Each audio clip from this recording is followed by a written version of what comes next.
ৰাইজ অসমত কেইবাটাও নতুন উন্নয়নমূলক আঁচনিৰ কাম আমি হাতত লৈছিলোঁ।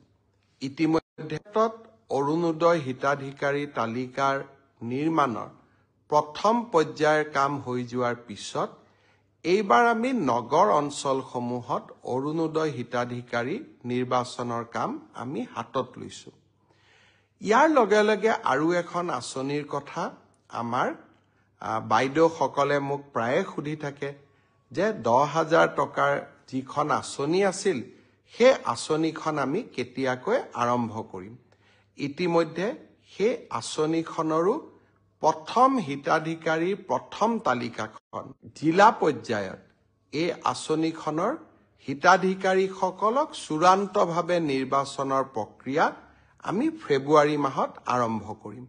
ইতিমধ্যে 32 লাখ আই মাতৃক এই আঁচনিখনৰ বাবে আমি প্ৰাৰম্ভিকভাৱে নিৰ্বাচিত কৰিছোঁ আৰু জিলা সমিতিসমূহে এই আঁচনিখনৰ চূড়ান্ত ৰূপ দিব।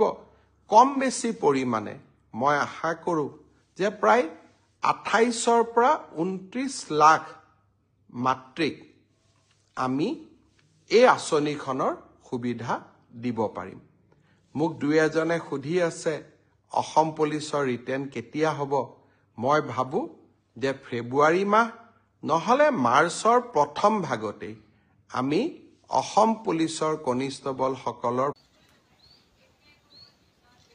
চিন্তা নকৰিব, 10,000 টকা ফেব্ৰুৱাৰীত পাই যাব।